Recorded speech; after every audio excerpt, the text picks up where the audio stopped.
Aniya karon ang gahom sa pulong sa Diyos nga naglihok, sukad pa sa pagkatukod sa kalibutan.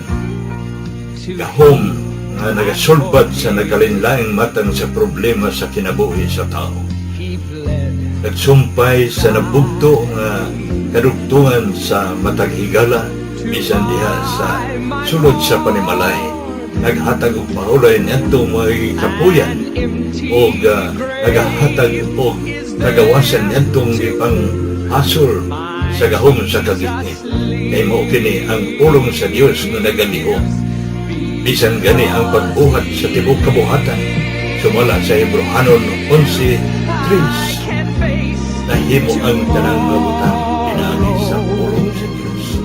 Dunay gisulti ni Apostol Pablo sa Roma 15:4. Bisan nun sa gisulat kaniadto, gisulat kini alang sa tong pagtuon, aron pinaagi sa pailob ug paglipay gikan sa mga kasulatan, makabaton unta kitag paglaom.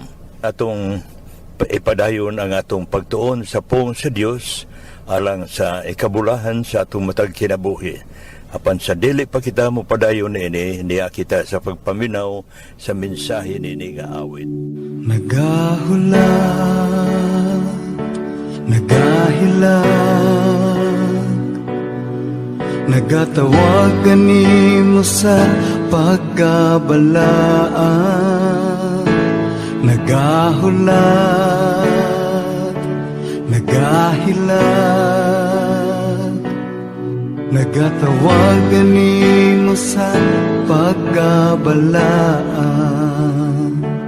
Uhawang Diyos sa imong mga pagsimba, uhawang Diyos sa imong paghigugma. Nangandoy siya nga mohila ka kaniya. Ikahatag mo ba ang gitinguhan niya? Nagahulat, nagahilag, nagatawag kanimo sa pagkabalaan. Nagahulat, nagahilag, nagatawag kanimo sa pagkabalaan.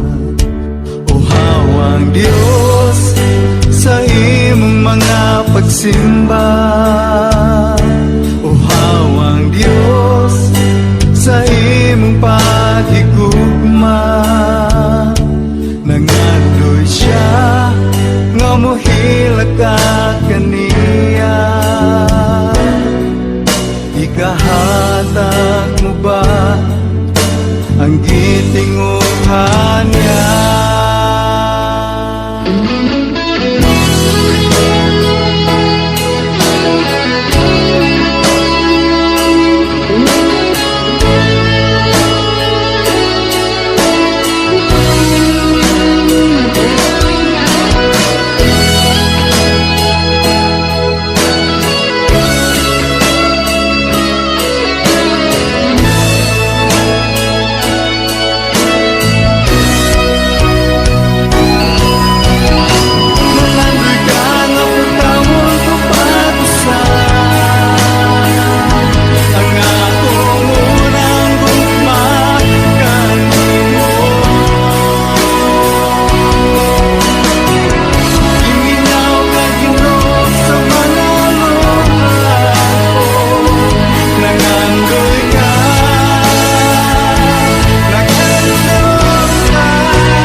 buntag sa tanan. Salamat sa atong Ginoo tungod sa iyang pagtugot kanato sa lain na usab nga adlaw ug higayon. Ug salamat usab sa inyong paghahinog hamubo nga oras ug hinaot nga makatabang kini atong pagtuon alang sa inyong pagtubo diha sa inyong pagtuo ug hinaot usab nga dili ninyo mahikalimtan ang inyong mga nahikatunan. Sa gihapon, kini ang inyong higala ug igsuon diha sa ngalan sa tumbuhi nga Dios nga mao si Ginoong Hesukristo. Joy Pilais Valewald. Alang sa itong pagtuon, anya kita sa libro sa daang tugon, sa libro ni Isaias, Kapitulo 6. Isaiah, chapter 6. Unsa nga butang o buhat nga matarong, alang kanimo ang pinakabugat nimo nga buhaton. Kanang lisdan ka ba sa pagbuhat, pamati nimo nga arang ka sa kaon kaadyo nga bukid. Kitang tanan, aduna usab kita mga buhat o gawi nga lisdan ta sa pagbiya. Tungod kana kay nailawom pa man kita sa pagpakasala dinhi sa kalibutan. Ang Dios diha sa iyang grasya o kaluoy, maura jud ang atong kadangpan. Ug ato nga hinumduman nga ang Dios mo pasidungog sa atong kinasing-kasing nga pagpaningkamot sa pagbuhat sa matarong ug sa pag-angkon nato sa atong mga sala ug kalapasan. Kining kapitulo 6 sa libro ni Isaias mao ni ang pinakailado sa tanang sugilanon sa Biblia mahitungod sa pagtawag sa Dios sa iyang mga tao o sulugoon. Daghan ang gipangtawag sa Dios dinhi sa Biblia ug nga gigamit niya sila alang sa paghatag o paghatod sa iyang mga mensahe alang sa mga Israelitas o mga Hudyo o bisan na sa mga mensahe nga alang usab sa mga kaaway sa mga Israelitas. Gawas kang propeta Isaias, si propeta Jeremias o Jeremiah, gitawag siya sa Dios. Sumala dito sa Jeremias Kapitulo 1 versikulo 5 nga gitawag siya sa Dios samtang didto pa lang siya sulod sa tiyan sa iyang inahan sa wala pa siya nga mataw. Si Jonah o Hunas gitawag siya sa Dios aron sa pag-adto sa usa ka langyaw nga nasod ug aron sa paghatod og usa ka mensahe sa Dios alang sa mga kaaway sa Israel didto.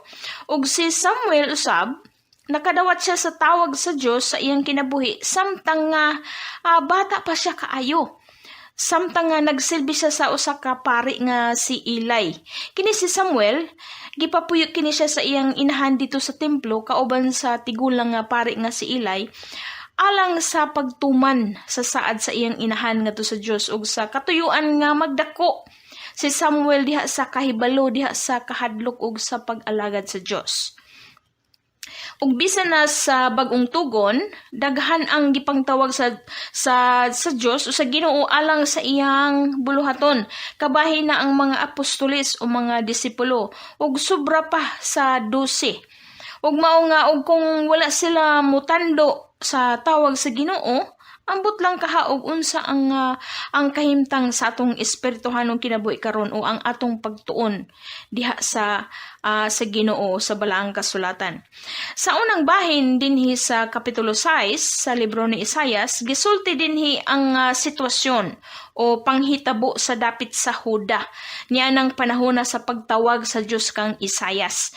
Nining tungura o nining tuiga, namatay ang hari sa Huda nga si Uzias. So ato usab mahulagway nga ang mga Hudyo anaa sila sa kaguliyang ug sa walay pagsinabtanay ug kung kinsa ang ilang palingkuron nga bag-ong hari sa Huda. Of course, bisan asa patapaingon, bisan unsa pa nga nasod madato o mapobre nga nasod naadjud ng kagubot sa politika. Di ba? Mag-away ang mga supporters sa maong politiko, batok pod sa mga supporters sa lain pod nga politiko o kandidato ug ang mga kandidato pod mismo magdinautay pod sila, izahay sila og himo og mga istorya nga pangdaot. Gawas pa ni ana, ilabi na dinhi sa atong nasod, pagkadaghan ba lamang ang gusto nga mudagan og muapil sa lumba sa pagka-presidente. Dili man sama ni ana ang ubang nasod.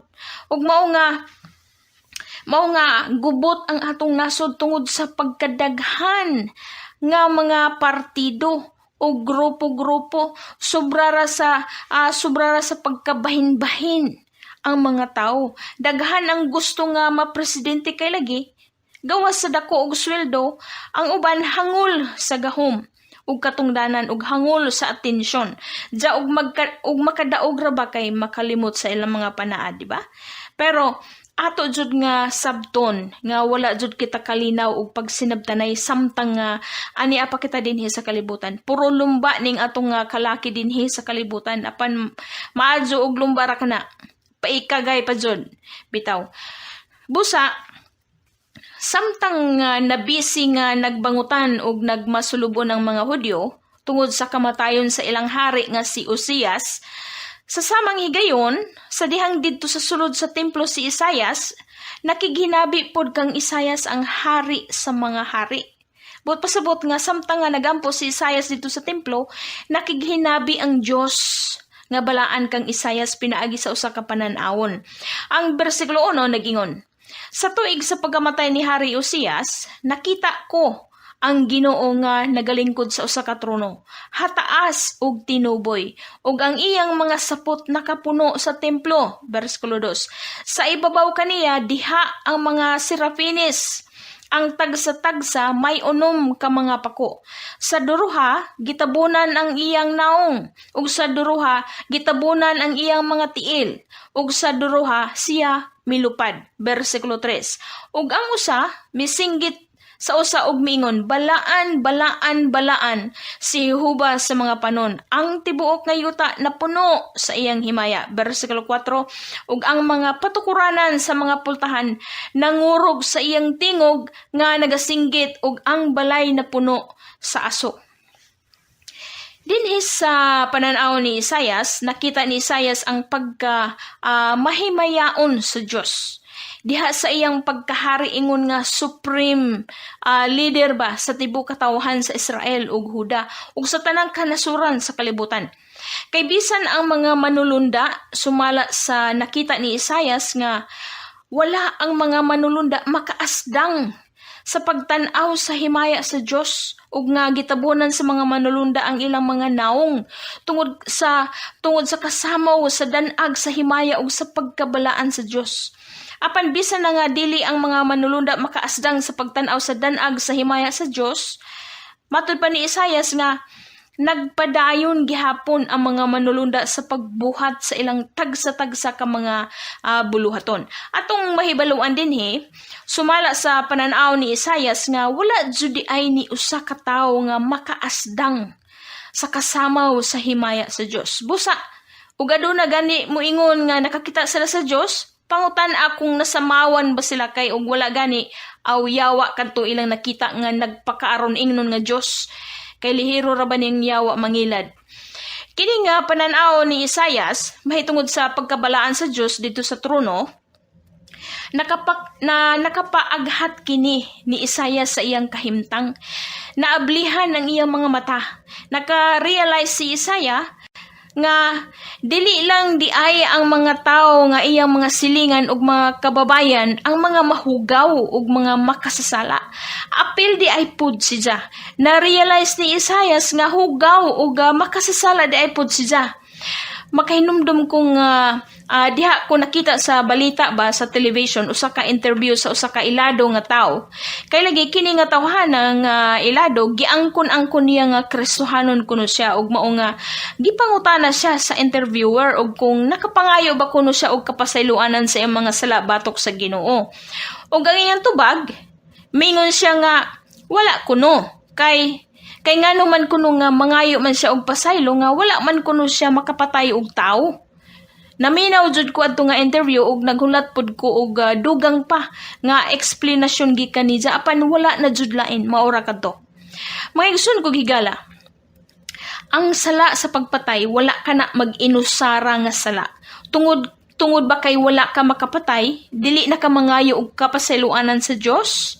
Sayop ka na nga baruganan, sayop ka na nga pagsabot, bisan na og dili nimo ang kunon, ang imong sayop o sekreto nga sala at tubangan sa mga tao. Kinahanglan gihapon kita nga mangayo ug kapasayloanan sa Dios nga balaan.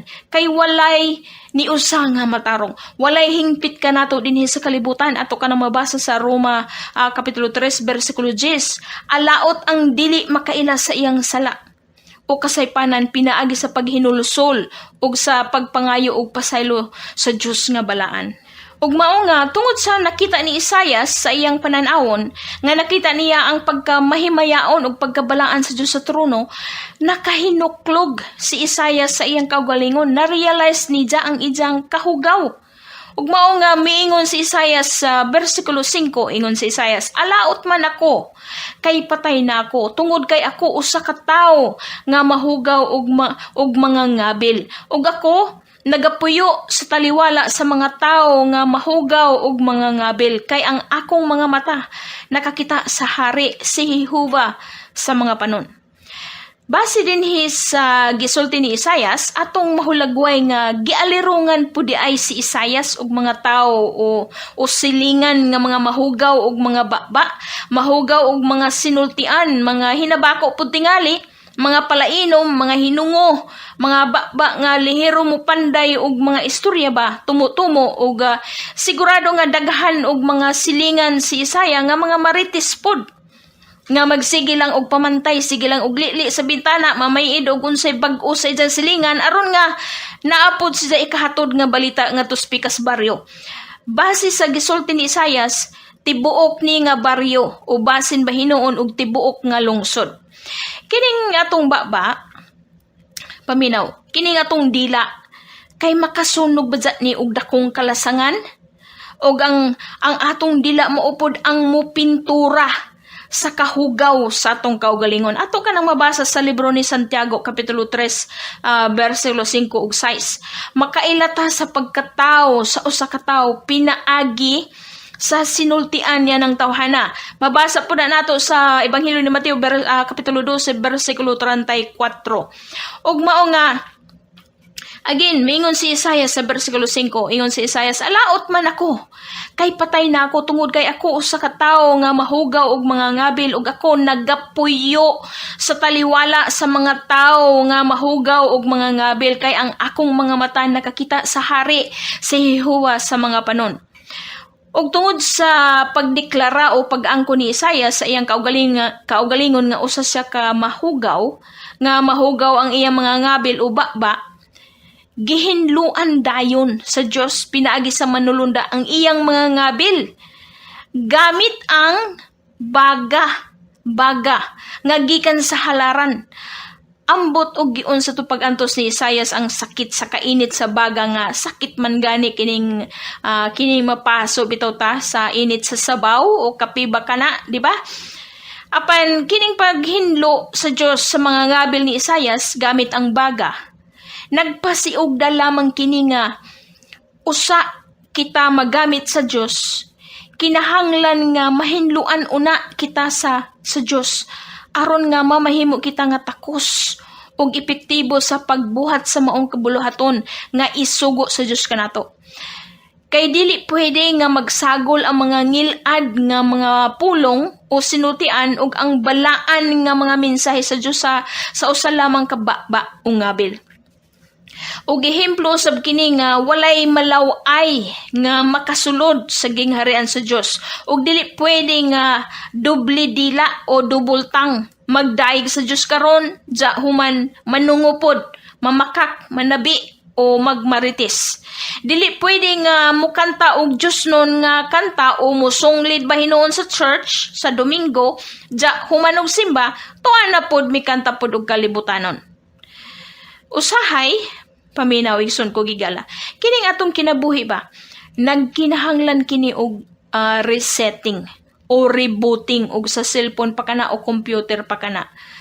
Sa katuyuan nga ma-reorganize o mahipos ang mga kalat, mahipos ang mga basura sa atong mga kinabuhi. Ang atong kinabuhi nagkinahanglan og virus cleaner.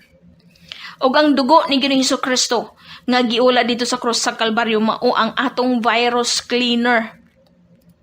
Og ang gitawag nga virtual private network o VPN nato mao kana ang gahom sa balaang espiritu. Ug mao nga kinahanglan jud nga makabaton kita niining duha.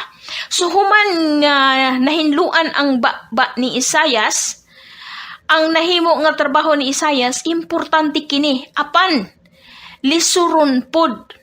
Ug mao nga gipasidan-an si Isaias sa Dios nga bisan na og magsige si Isaias og wali ngadto sa mga Hudyo mahitungod sa silot sa Dios tungod sa ilang pagpakasala o pagrebelde, mosamot hinuon kuno og kagahi ang kasing-kasing sa mga Hudyo. Ug nga mosamot pod kuno sila sa pagbuhat sa pagpakasala. Kini nga sitwasyon sa mga Hudyo sa panahon ni Isaias atong mahulagway ang usa ka bata ba nga nailawom sa pagdisiplina sa ginikanan. Adunay bata nga sultian nimo nga dili lagi magbuhat sa maong buhat kay dili ka na maayo apan mosamot hinuon. Mosamot og buhat sa gidili. Gisultian sa ginikanan nga wala ang ginikanan makaangay sa ilang plano nga outing ug kay mipursige man jud og lakaw kay barkada lagi. Ug mao nga naapil sa disgrasya. Unsa man ang gidangatan karon? Makahuman ba ka na og eskwela? Sultian nimo ang imong bata nga dili magtamak-tamak sa lapok kay mapangaguran sa tai sa kabaw. Ja himuna na patua naglukso-lukso man hinuon sa lanang o lapok hasta pud ka nagkalapok kay napiskan. Ikaw nga ginikanan malipay ka ba o masuko? Susama niya na ang kahimtang o ang kahimtang sa mga Hudyo sa panahon ni Isaias. Ingon si Isaias sa versikulo 11, ingon siya, Ginoo, hangtod kanus apaman ni sila maminaw? Ug mitubag ang Dios, ingon ang Ginoo nga, moabot jud ang panahon nga mapildi kini sila sa ilang mga kaaway ug nga mga wagtang ug nga mga matay ang tanang mga badlungon. Apan pagatipigan pod sa Dios ang mga matarong ug nga gikan kanila nga mga matarong magagula ang mga bag-ong katawhan alang sa Dios. Nagingon ang Dios kang propeta Isaias nga sige lang Isaias, ayaw og hunong, ayaw og hunong og wali, ayaw og kaguol og walay maminaw nimo Isaias ug ayaw pud katingala kay dugay pa jud ni sila maminaw nimo.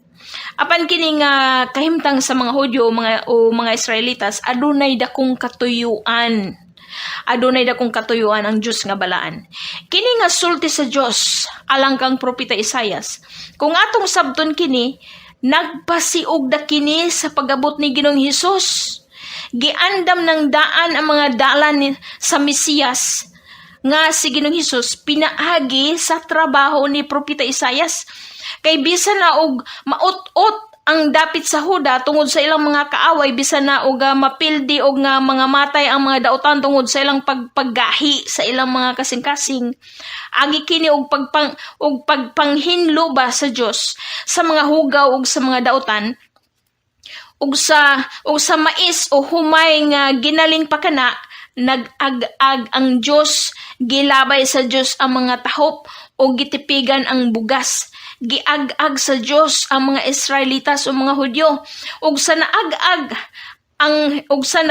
ang Dios sa mga Hudyo, gitugutan sa Dios nga mga matay ang mga dautan, pinaagi sa silot. Og gitipigan usab sa Dios ang mga matarong, wala sila maapil sa silot. Ug mao nga human sa pag-ag-ag sa Dios, gikan sa mga matarong nga nahibilin, magagula ang atong Ginoong Hesukristo.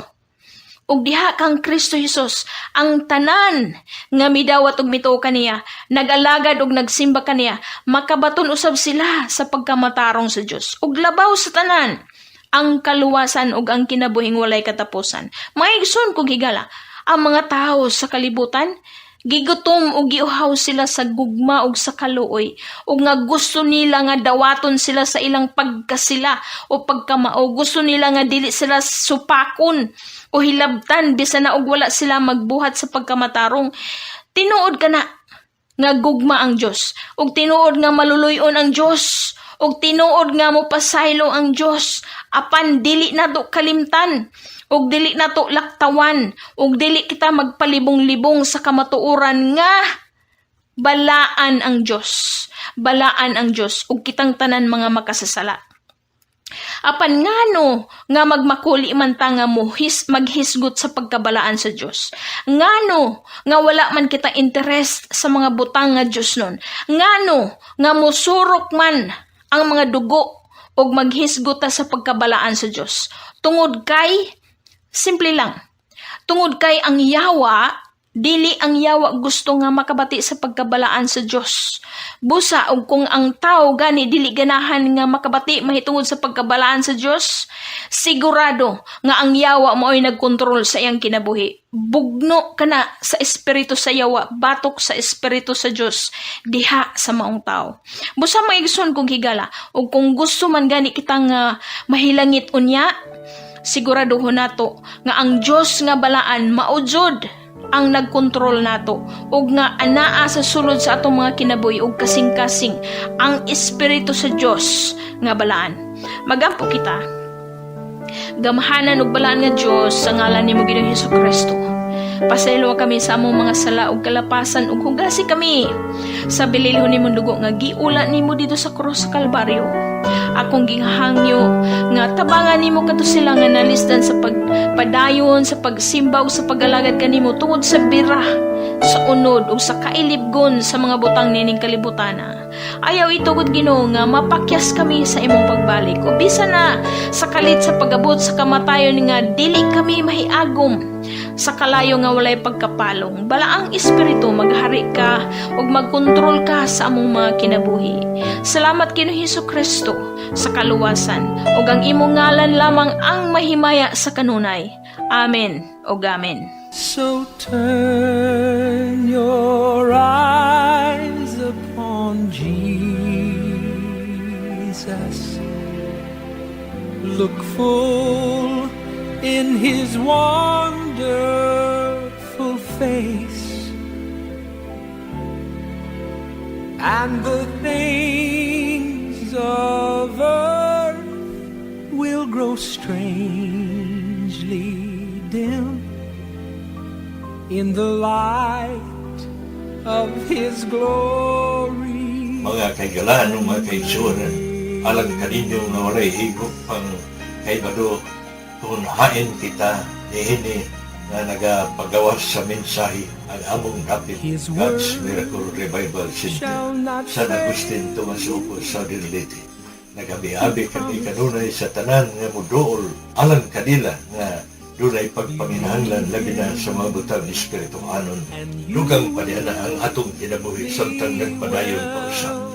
Ato kining paimuslan kay dunay mga maayong butang nga ato ng nasinati sa atong kinabuhi kung ato kining gipagawas nga nakaninyo sa mga butang nga gikinahanglan nga atong mabatunan dinhi sa atong gitanon nga kinabuhi. Maayong buntag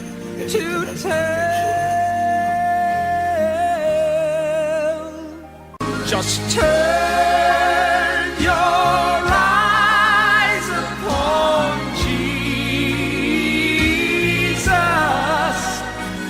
Look full in His wonderful face, and the things of earth will grow strangely dim in the light of His glory.